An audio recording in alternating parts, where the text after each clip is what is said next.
앞에서 바울은 마게도니아 교회가 헌신한 것을 이야기하며 이 고린도 교회가 예루살렘 교회를 돕는 이 헌금을 모금하는 일에 다시 힘쓰기를 권면했습니다. 그리고 그 부분에서는 고린도 교회 성도들이 고린도로 파송된 디도와 두 형제들을 신실하게 대접하고 그들이 맡은 이 헌금 모금 사역을 잘 감당할 수 있도록 협조해 주기를 당부합니다. 바울은 고린도 교회를 많이 책망했지만 그렇다고 해서 그들에 대한 기대와 믿음을 온전히 접은 건 아니었습니다. 실제로 고린도 교회가 많은 문제를 갖고 있었긴 했지만 그럼에도 불구하고 열정적으로 주님을 섬겼던 교회입니다. 이미 1년 전에 3년 동안 기근으로 인해서 어려움을 겪고 있는 이 예루살렘 교회를 도와야겠다는 그 마음을 갖고 다른 교회보다 먼저 이 헌금 모금을 시작했습니다. 다만 교회 안에서 파가 나뉘고 서로 시기와 질투와 또 여러 가지 문제를 겪으면서 이 모금 사업이 제대로 이루어지지는 않았던 거죠. 그래서 바울은 새삼스럽게 성도를 섬기는 일, 즉 예루살렘 교회의 그 성도들을 돕기 위해서 헌금하는 일에 대해서 다시 말할 필요는 없다고 생각했습니다. 8장 2절을 보면 바울은 고린도 교회 성도들에게 마게도냐에 있는 교회들이 극심한 가난과 또한 수많은 시련과 환난에도 불구하고 스스로 힘닿는 데까지 헌금 모금한 것에 대해서 이야기를 했었습니다. 그런데 오늘 본문 2절을 보면 바울이 마게도냐에 있는 교회에 가서는 고린도 교회를 포함한 이 아가야 지역의 모든 교회들이 이미 1년 전부터 예루살렘 교회를 돕기 위한 헌금을 시작했다라는 이야기를 했고 그 이야기를 자랑으로 생각을 했었죠. 결론적으로 보면 고린도 교회가 먼저 예루살렘 교회를 돕기 위한 그 헌금 모금 사업이 마게도냐에 있는 교회들에게 자극이 되었고 그 자극을 받은 마게도냐 교회에 있는 모든 교회들이 역시 예루살렘 교회를 돕기 위해서 헌금을 모으기 시작을 했습니다. 고린도 교회가 마게도냐 교회보다 먼저 헌금 모으는 사업을 시작을 했지만 시간이 지나면서 그 사업에 대한 열정이 식었습니다. 디도가 고린도를 방문할 때는 이 고린도 교회보다 훨씬 더 열악한 마게도냐 교회가 그 일에 대해서 더 빨리빨리 진전이 되었고 더 많은 헌금의 액수를 걷고 있었습니다. 쉽게 말하면 고린도 교회가 먼저 시작을 했지만 그 헌금을 모으는 속도나 헌금이 모아진 그 금액 자체가 뒤에 있기 시작한 마게도냐 교회보다 적었다는 거죠. 그래서 바울은 디도와 함께 두 사람을 고린도 교회에 보내서 일시적으로 이 침체되어 있던 이 모금 사업을 다시 시작하고 마지막까지 최선을 다해서 열매를 맺을 수 있도록 격려하고 권면하고자 했던 겁니다. 또 다른 이유가 있습니다. 바울은 디도와 두 형제를 고린도 교회에 보내고 나서 얼마 뒤에 또다시 마게도냐 교회 성도들과 함께 이 고린도를 방문할 계획이었습니다. 만약 고린도 교회 성도들이 헌금을 미리 다 모금하지 못한다면 그 고린도 교회가 열심을 한 것에 대해서 자극받아 마게도냐 성도들이 헌금했는데 이루어지지 않는 걸 보고 실망할 수도 있고 또 고린도 교회 성도들이 그로 인해서 창피를 당할 수도 있고 바울은 마게도냐 성도들에게 자랑으로 이야기했던 모든 것들이 다 거짓말이 되는 것뿐이었습니다. 바울은 이러한 불상사가 생기지 않도록 미리 준비시키기 위해서 바로 디도와 두 형제를 그곳에 보냈던 거죠. 바울은 헌금을 억지로 하는 것뿐 아니라 즉흥적으로 그 사역에 참여하는 것에 대해서 원하지 않았습니다. 만약에 억지로 하고 또한 급하게 어떤 즉흥적인 마음을 가지고 그 헌금을 한다면 하나님의 은혜를 바탕으로 드리는 헌금이 아니기 때문입니다. 미리 준비하지 않고 있다가 바울이 마게도냐 성도들과 함께 이 고린도에 방문했을 때 급하게 헌금을 하게 되면 자신은 헌금을 하고 싶지 않더라 하더라도 그 분위기에서 헌금을 할 수밖에 없고 여러 가지로 억지로 하는 격이 되기 때문입니다. 그래서 디도가 두 형제를 미리 보내서 헌금을 미리 준비하게 함으로써 그것이 억지가 아니라 정말 자원하는 마음으로 헌금을 드리고 그 헌금을 하나님께서 기쁘게 받으시기 때문에 성도들에게 미리 준비하도록 요청을 하고 있었던 거죠. 6절부터 15절까지의 말씀을 보면 헌금을 하는 올바른 자세에 대해서 다시 한번 이야기합니다. 그리고 자발적으로 한 헌금이 어떤 유익을 가져다 주는지 이야기해주고 있습니다. 6절에 보면 바울은 자발적으로 헌금을 해야 하는 이유가 무엇인지 조금 더 이해를 쉽게 하기 위해서 당시 사람들이 쉽게 알 수 있는 이 익숙한 농부들이 씨를 뿌리는 그 모습을 통해서 이야기하고 있습니다. 적게 심는 자는 적게 거두고 많이 심는 자는 많이 거둔다. 여기서 적다 많다라는 건 양적인 의미가 아니라 바로 질적인 의미로 사용이 되었습니다. 헌금을 드리는 데 있어서 그 액수의 많고 적음이 문제가 아니라 얼마를 드리든지 그 자기 마음의 결심에 의해서 즐거운 마음으로 드리는 것이 중요하다는 거죠. 그래서 고린도 교회 성도들에게 무리하게 헌금을 강요한 적도 없었고 약속했던 그 어떤 금액보다도 더 많이 내라고 한 적도 없었습니다. 오직 그들이 원해서 그들이 마음으로 정했다면 그만큼 드려야 한다는 것을 기억시키고자 마음에 정한 대로 하라고 지금 말하고 있는 겁니다. 사실 고린도 교회 성도들은 마게도냐 성도들에 비해서 다소 인색한 마음을 갖고 그 억지로 헌금 모금 사업에 참여했습니다. 바울은 고린도 교회 성도들에게 헌금을 내므로써 단순히 내 것이 줄어드는 게 아니라 오히려 복으로 돌아오는 그 영적 원리가 있다는 걸 가르쳐 주고 싶었습니다. 농부는 자신의 밭에 가능한 많은 씨를 뿌립니다. 많은 씨를 뿌린 만큼 많은 수확을 거둘 수 있다는 생각 때문이죠. 그래서 씨를 마구마구 뿌려도 아까워하지 않습니다. 이처럼 다른 사람을 위해 아까워하지 않고 많이 베푸는 사람은 그만큼 많은 복을 받게 되지만 적게 베푼 사람은 그 아낀 것도 모아지지 않을 뿐만 아니라 되돌아오는 복도 역시 적다라는 걸 이야기하고 있는 거죠. 그래서 7절을 보면 인색함으로나 억지로 하지 말라라고 말합니다. 이 인색하다라는 말은 다른 사람들에게 베풀기를 꺼리다라는 의미입니다. 그런데 인색함이라는 단어의 원래 그 말인 리페스라는 단어는 근심이라는 단어도 사용되었습니다. 이 본문에서는 이 근심이라는 의미도 사용되었는데 특별히 경제적인 손실로 인해서 그 얻는 근심을 의미합니다. 다시 말하면 억지로 헌금을 해서 그 돈이 아깝다고 여기서 슬퍼하는 걸 이야기하죠. 세상의 계산표대로라면 내 물질을 다른 사람들에게 주면 내 것은 줄어들고 없어집니다. 하지만 하나님 나라의 계산법은 다릅니다. 나누어 줄수록 모든 것이 넉넉해집니다. 나누어 즐기는 사람에게는 하나님의 하늘의 창고를 여시고 그 사람의 풍성한 창고를 채워주시기 때문이죠. 구약시대에는 헌금의 액수를 의무적으로 정했기 때문에 구속력이 강했고 강제성이 있었습니다.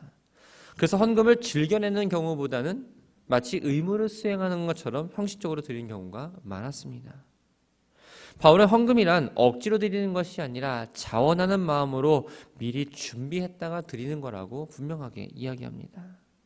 만약 누가 헌금 드리는 걸 싫어하고 아까워하거나 혹은 다른 사람에게 자랑하고 싶은 마음에 반대로 다른 사람들에게 내가 욕을 먹을까 봐 그 마음 가운데 헌금을 드린다면 하나님의 사랑을 받을 수 없다라고 이야기하죠. 그래서 하나님은 즐겨내는 자를 사랑하신다라고 권면하고 있습니다. 8절에 보면 바울은 성도들이 선한 일을 넘치게 하는 것도 하나님의 은혜로 인한 것임을 이야기합니다. 하나님이 모든 은혜를 넘치게 베푸심으로써 성도들의 모든 일상이 항상 넉넉하여지고 착한 일을 넘치게 할 수 있게 해주신다는 거예요. 마게도냐 교인들이 이러한 자신들의 어려운 상황 가운데서 불구하고 풍성하게 헌금을 모금했던 이유 역시 하나님이 부어주시는 그 능력과 은혜 때문이었습니다.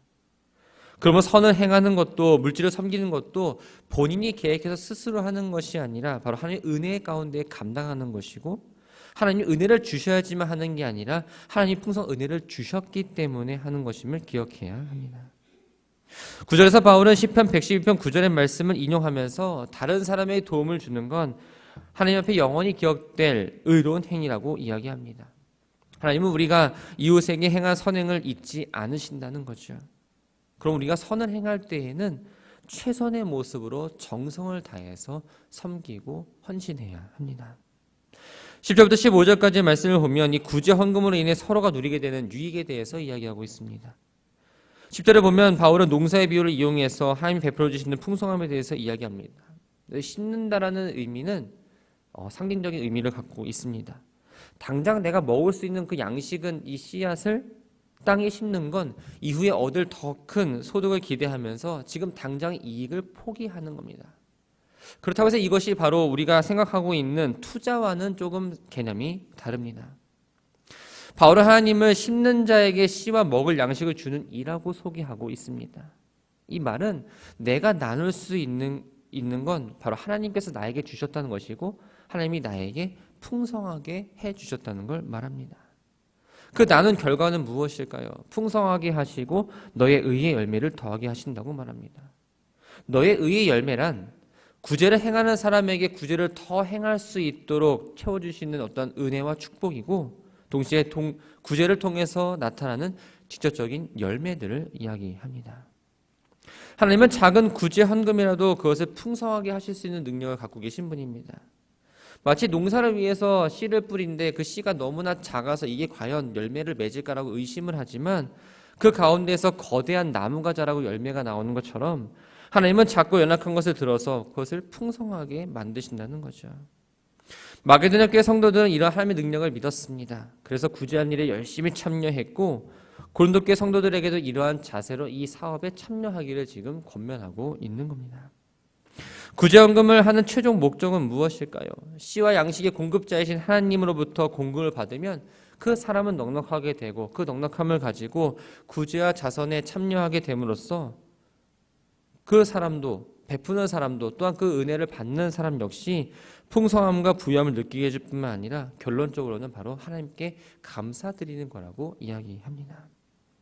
다시 말하면 예루살렘 교회를 위해서 헌금을 모금하는 건 마치 씨를 뿌리는 것과 같고, 이 씨가 자라서 열매를 맺고 나무가 되는 것처럼 이 유대인 교회인 예루살렘 교회가 이방인 교회인 고린도 교회를 말미암아 하나님께 감사하는 열매를 거두게 된다는 걸 기대하며 이야기하고 있습니다.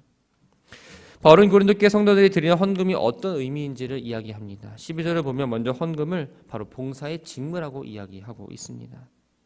신앙생활에서 선행과 구제는 선택사항이 아니라 바로 필수사항이라는 거예요. 그러면서 고린도 교회 성도들이 하는 이 헌금에는 어떤 목적이 있는지 구체적으로 두 가지를 이야기하고 있습니다. 먼저 성도들의 궁핍을 채워준다는 거예요. 고린도 교회가 예루살렘 교회의 그 어려움을 외면하지 않고 그들의 필요를 채워준다는 건 정말 중요하고 대단한 일이었고 하나님께 기쁨을 드리는 일이었습니다. 두 번째는 하나님께 감사를 표현하는 방법입니다. 초대교회의 헌금은 주로 이 가난한 성도를 위한 구제의 목적으로 사용이 되었습니다. 헌금을 통해서 부족한 부분을 채웠습니다. 그래서 그 부족한 부분을 채울 수 있게 되시면 하나님께 감사를 드렸고 성도들 간의 깊은 사랑의 교제를 나눌 수가 있었습니다. 그 교제로 끝나는 것이 아니라 그 두 모든 사람들이 감사하고 축복하는 은혜가 넘쳤죠. 바울은 구제 헌금 모금 사업은 고린도 교회 입장에서는 하나님께 받은 넉넉한 은혜와 사랑을 너그럽게 헌신하는 과정이고 또 형제를 위해 봉사하는 기회로 삼는 것이며 감사를 표현할 수 있는 기회였습니다. 그리고 헌금을 받은 예루살렘 교회 역시 하나님의 풍성한 은혜를 경험할 수 있게 되었고 그러므로서 하나님께 감사하고 영광을 돌리는 일이 되었던 거죠. 바울은 고린도 교회 성도들이 예루살렘 교회를 위해 헌금하는 건 단순히 인간적인 마음의 어떤 동정이나 연민의 감정 때문에 하는 게 아니라고 이야기합니다. 하나님께 받은 것을 가지고 우리만 생각하는 사람이 아니라 바로 하나님의 뜻을 따라 그 예물들을, 그 물건들을 사용할 줄 아는 하나님의 백성이라는 사실을 보여주는 거라고 이야기하고 있습니다. 이러한 모습을 통해서 예루살렘 교회의 성도들은 이방인들이 예수 그리스도를 믿고 하나님을 알게 되었다는 걸 인식하게 될 뿐만 아니라 고린도 성도를 위해서 또한 기도하고 훗날 다시 만나게 되었을 때에 그들과 함께 영광을 돌리게 될 거라고 이야기합니다. 당시 상황을 고려해보면 이 바울이 말한 대로 이루어졌을 때는 정말 기적 같은 일입니다. 유대인과 이방인 사이에는 역사적으로나 감정적으로나 아직도 깊은 골이 져 있었습니다. 특히 유대인은 이방인들을 부정하고 더러운 존재로 여겼죠. 예루살렘 공의회 때 이방인 성도들 역시 예수님의 제자들로 인정을 받긴 했지만 여전히 유대인 교회는 이방인 교회를 멀리 했습니다. 그러니 구제 헌금을 통해서 전달을 통해서 하나님의 은혜가 부어지고 이방인 교회를 향한 예루살렘 교회의 시선 또한 바뀌고 하나의 교회 또한 하나의 형제로 인정하는 시간으로 삼고 그래서 고린도 교회 성도들이 이 헌금 사업을 시작했으니 마지막까지 마무리를 잘 하기를 바라는 마음으로 감사함으로 바울은 마무리합니다. 말씀을 정리합니다. 신앙생활 하면서 누구나 마주하는 문제, 누구나 겪는 갈등은 바로 이 헌금 문제입니다. 교회마다 헌금의 종류가 너무나 많습니다. 헌금 봉투가 너무나 많아서 이거를 내가 다 해야 되나 하지 말아야 되나 고민할 때가 있죠. 그러나 기억해야 할 건 우리가 헌금을 하는 건 누군가에게 내가 보이기 위해서 또 누군가로부터 내가 어떤 욕을 듣지 않으려고 또 즉흥적인 마음에 또 인색한 마음이나 억지로 하는 게 아니라는 겁니다.